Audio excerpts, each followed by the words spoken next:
আজকে আমার বোন ওই স্কুল থেকে আসার সময় ও ক্লে কিনে নিয়ে আসছে, শুধু শুধু নষ্ট করবে। তো আমি ভাবলাম কেননা এটা কাজে লাগানো যায়। এখানে মোট আছে 12টা কালার, সো আমি যে কোনো কালারই ইউজ করতে পারবো। তো এইটা হচ্ছে আমার ছোট্ট একটা রুম। আমার এই রুমটা একদম শূন্য শূন্য লাগতেছে, এই দেয়ালটা একদম খালি খালি লাগতেছে। তো আমি অনেকদিন ধরে ভাবতেছিলাম যে দেয়ালটা সাজাবো।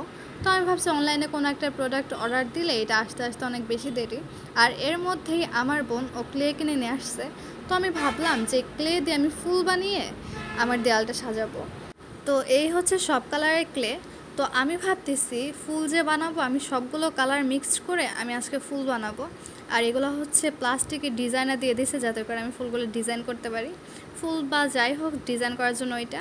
তো এখানে আমি সর্বপ্রথম গোলাপি কালার একটা ফুল বানিয়ে নিলাম। আপনারা দেখতেই পাচ্ছেন এটা আমি কিভাবে বানাইছি। ফার্স্টে 5টা পাপড়ি বানাইছি, দেন এটা অ্যাড করে দিছি। এরপর আমি আরেকটা জিনিস ভাবলাম যে ডিফারেন্ট কালারের ক্লে যদি আমি অ্যাড করে দিই তাহলে সেটা অন্য ধরনের ভিন্ন একটা কালার আসবে। তো আমি মূলত সেটাই করতেছি। আমি জানি না যে এটার কালার কি আসবে, বাট প্রথম দুটো অ্যাড করে এটা আমার কাছে ভালো লাগলো না। এরপর এখানে আমি আরেকটা কালার অ্যাড করে নিচ্ছি। আমি একটা কিছু খেয়াল করলাম, এখানে 3টা কালারের ক্লে অ্যাড করার পরে এটার কালার আসছে অ্যাশ কালার। সো আমার মূলত এখন এটা দিয়ে কাজ চালিয়ে নিতে হবে। তো আমি এই যে একটা অ্যাশ কালারের ফুল বানিয়ে নিচ্ছি।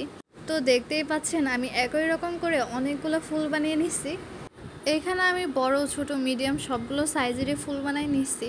আর এগুলোর সাথে আমি বানাইছি পাতা, কারণ ফুলের চারপাশে যদি একটু পাতা থাকে তাহলে এই জিনিসটা আরও বেশি ভালো লাগবে। তো আমি মূলত এই জন্য পাতাগুলো একটু বড় সাইজ একটু ছোটো সাইজ করে নিছি।